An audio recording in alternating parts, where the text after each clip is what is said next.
নমস্কার। আমাদের চ্যানেলের মাধ্যমে সমস্ত দর্শক বন্ধুদের জানাই আন্তরিক শুভেচ্ছা। আজকে আবার একটি নতুন পর্ব নিয়ে এসেছি। বুধের রাশি পরিবর্তন 7ই মার্চ, তাতে মকর রাশি কী ফলাফল পেতে চলেছে এবং কোন উপাচার করলে এই বুধের গোচরে এই রাশির জাতক জাতিকারা আরও ভালো ফল পাবে। তবে মনে রাখবেন, গ্রহের গোচর সম্পূর্ণভাবে নির্ভর করে জাতকের জন্মকুষ্ঠির গ্রহের দশা এবং গ্রহের অবস্থানের উপর। আজকে যে বুধের ফলাফল আমরা প্রকাশ করছি মকর রাশির ক্ষেত্রে, এটা কিন্তু আমাদের একটা প্রচেষ্টা মাত্র। গ্রহদের যুবরাজ বলা হয় বুধকে। বুধের গোচর খুব অল্প দিনের হয়, 21-22 দিনের, এবং এর ফল হয় খুব তীব্র। বুধ যখন গোচর করে তার ভালো মন্দ সমস্ত কিছু এই অল্প কয়েকদিনের মধ্যেই ফুটে ওঠে। মকর রাশির জাতক জাতিকারা খুব পরিশ্রমী হয়। কর্মপ্রধান ন্যায়ের দেবতা শনিদেবের সাধারণ রাশি হচ্ছে মকর রাশি। এরা নিজেদের কর্মের প্রতি খুব বিশ্বাস রাখে এবং কর্মের দ্বারা জগৎকে জয় করতে চায়। নিজের মান প্রতিষ্ঠা সম্মান সমস্ত কিছু কর্মের দ্বারা পেতে চায়। এদের মধ্যে হিংসাত্মক মনোভাবটা খুব কম থাকে। এদের সামনে যদি কেউ এগিয়ে যায় তাহলে এরা কিন্তু কখনোই তাদেরকে দেখে হিংসা করে না, বরঞ্চ তাদের দেখে কিন্তু শেখে যে সে যদি পারে তাহলে নিজে পারবে না কেন। নিজের কর্মের দ্বারা জগৎকে জয় করতে চাই, নিজের মান সম্মান সমস্ত কিছু এই কর্মের দ্বারাই কিন্তু পেতে চাই। মকর রাশির মধ্যে এই গুণটা সব থেকে বেশি থাকে। মকর রাশিতে বুধ কিন্তু শ্রেষ্ঠ ফলদায়ক হয়, কারণ তার মূল ত্রিকোণ রাশি পরে ভাগ্যের ঘরে। তাই মকর রাশিতে বুধ সব থেকে কারক গ্রহ হিসাবেই মানা হয়।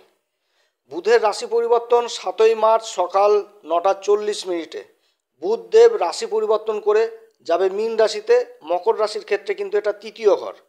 কালপুরুষ চক্রে আবার তৃতীয় ঘর কিন্তু মিথুন রাশি হয়, আর মিথুন রাশি হচ্ছে বুধের নিজস্ব রাশি।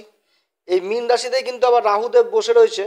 এবার গ্রহের অবস্থানটা কিন্তু এরকম হয়ে গেছে, রাহুদেব বসে রয়েছে বুধের নক্ষত্র রেবতীতে, আর বুধদেব বসছে যে হচ্ছে গোচর করছে শনির নক্ষত্রে উত্তরা ভাদ্রপদ, আর শনিদেব নিজের ঘরেই আবার কিন্তু অবস্থান করছে।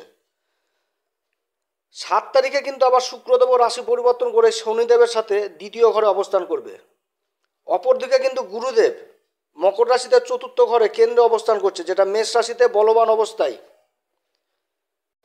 বুধের এই 7 তারিখে পরিবর্তন মীন রাশিতে প্রবেশ করে কিন্তু সে নীচস্থ হচ্ছে, কিন্তু গুরুদেব যেহেতু কেন্দ্রে অবস্থান করেছে, তাও আবার মেষ রাশিতে কেন্দ্রে অবস্থান করছে, মিত্র রাশি মেষ রাশিতে। তো এইখানটাতে কিন্তু একটা দৃঢ় নিজভঙ্গ রাজযোগ তৈরি হয়েছে। অতএব মকর রাশির ক্ষেত্রে বলা যেতেই পারে যে মকর রাশি কিন্তু চিন্তামুক্ত, কারণ এখানটাতে দৃঢ় নিজভঙ্গ রাজযোগ তৈরি করেছে বুধদেব। এই তৃতীয় ঘরে নিজভঙ্গ রাজযোগ তৈরি হয়েছে রাহুর সাথে। রাহু কিন্তু খুব ভালো অবস্থানে রয়েছে, কারণ রাহু বুধের নক্ষত্রে, আবার বুধ রয়েছে কিন্তু শনির নক্ষত্রে। তো এই নিজভঙ্গ রাজযোগ কিন্তু মকর রাশির ক্ষেত্রে যথেষ্ট ভালো, এবং কোনো ভালো সংবাদও কিন্তু আসার অপেক্ষা করছে মকর রাশির ক্ষেত্রে। এই সময়ে ভালো সংবাদ আসবে।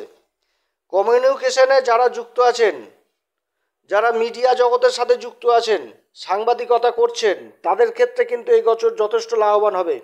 যারা মেডিকেল সেক্টরে যুক্ত আছেন তাদেরও কিন্তু এই গোচর ভালো। এইখানটাতে সবথেকে বড় জিনিস হচ্ছে যে বুধের গোচরে আপনার পুরুষার্থ পরাক্রম জিনিসটা প্রচণ্ড হারে বৃদ্ধি পাবে।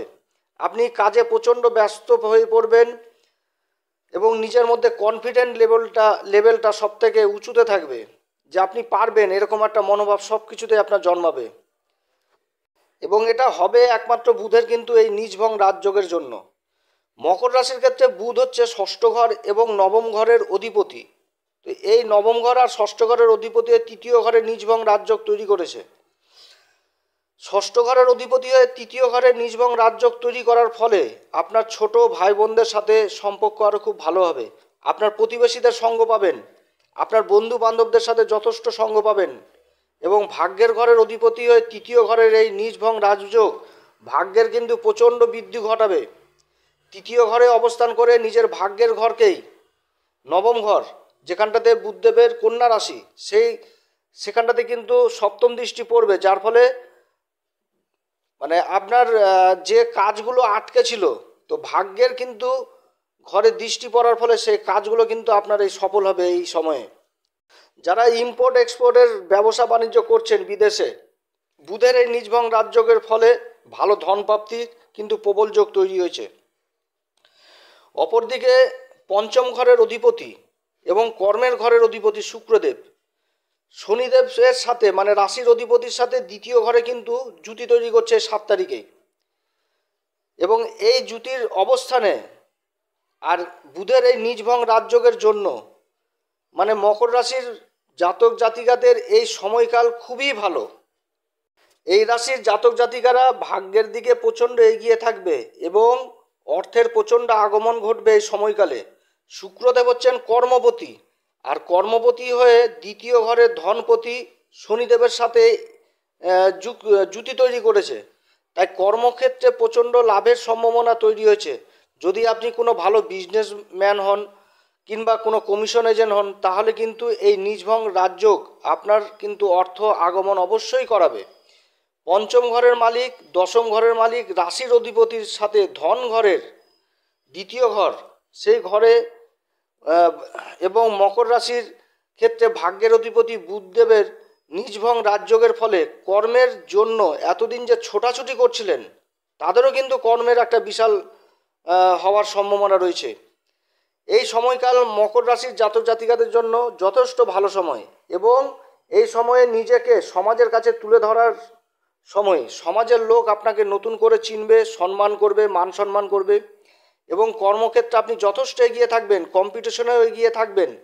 যারা কম্পিটিশনে বসছেন তারাও কিন্তু এগিয়ে থাকবেন, এবং যারা সরকারি কাজে যুক্ত আছেন তাদেরও কিন্তু এটা একটি ভালো প্রমোশন পাওয়ার যোগের সময়, এবং উচ্চ আধিকারিকদের সাথে সম্পর্কও কিন্তু যথেষ্ট ভালো থাকবে। যারা শেয়ার মার্কেটে যুক্ত আছেন, লটারি সাট্টা জুয়া, তাদেরও কিন্তু এই সময়কাল যথেষ্ট ভালো। যারা ব্যবসা বাণিজ্য করছেন এই সময়কাল কিন্তু তাদের জন্য একটা ভালো অফার নিয়ে আসতে পারে, যেটা আপনারা আপনাদের ব্যবসার জীবনে হয়তো এটাকে হয়তো সর্বোচ্চ অফার মনে করবেন, যাতে আপনাদের ভবিষ্যৎ তৈরি হবে, এবং যে অফারের জন্য এতদিন অপেক্ষা করছিলেন সেই অফার পাওয়ার উপযুক্ত সময় কিন্তু এই সময়কালই। বুধের এই পরিবর্তনে মকর রাশির জাতক জাতিকাদের মধ্যে ধার্মিক চেতনাটা একটু বেশি বাড়বে, কারণ ধর্মের ঘরে বসে রয়েছে কেতু মহারাজ, আর এই কেতুর উপর কিন্তু বুধের বুধের দৃষ্টি পড়ছে, যার ফলে এই সমস্ত জাতক জাতিকাদের ঈশ্বরের প্রতি কিন্তু আস্থা যথেষ্ট বাড়বে, এবং তীর্থস্থান ভ্রমণও হবে। বর্তমান সময়ে মকর রাশির জাতক জাতিকাদের মধ্যে যাদের এই বুধের দশা চলছে কিংবা বুধের অন্তর্দশা চলছে, তাদের কিন্তু এই বুধের পরিবর্তন যথেষ্ট ভালো সমস্ত দিক থেকে, এবং এই দশার কিন্তু ভালোই ফল পাবে। বুধের এই পরিবর্তনে মকর রাশির জাতক জাতিকারা কোন উপাচার করবেন সেটা এবার সব বলি। এই পরিবর্তনে মকর রাশির জাতক জাতিকাদের অবশ্যই বলবো তারা যেন গণেশের আরাধনা অবশ্যই করে। প্রত্যেক দিন সকালে গণেশের আরাধনা করবেন, গণেশজির দর্শন করবেন, প্রত্যেক বুধবার করে গণেশজিকে দুর্বা অর্পণ করবেন। ওম গান গণপতি নম এই মন্ত্র প্রত্যেক দিন উচ্চারণ করবেন, এবং তার সাথে বলবো 7 বছরের নিচে কন্যাদের তাদের ভালোবাসবেন, তাদের কাছ থেকে আশীর্বাদ নেবেন, পারলে তাদের পা ছুঁয়ে প্রণাম করবেন। তাতে আপনার বুধ কিন্তু যথেষ্ট বলি হবে এবং খুব ভালো হবে, এই গোচরে যথেষ্ট ভালো ফল পাবেন। আজকে এতটুকুই প্রিয় দর্শক বন্ধুরা, এরপরে আবার আসবো নতুন একটি পর্ব নিয়ে। যদি আমার এই পরামর্শ সত্যি আপনাদের কাছে কার্যকরী মনে হয় তাহলে আমার এই চ্যানেলটিকে অবশ্যই সাবস্ক্রাইব করবেন এবং পাশে থাকা বেল আইকনটি প্রেস করবেন, তাতে আমাদের সমস্ত ভিডিও আপনাদের কাছে পৌঁছাবে। ঈশ্বরের কাছে প্রার্থনা করি যেন এই বুধের গোচর আপনারা সব দিক থেকেই যেন লাভবান হন, ঈশ্বর যেন আপনাদের মনস্কামনা অবশ্যই পূরণ করে। নমস্কার, ধন্যবাদ।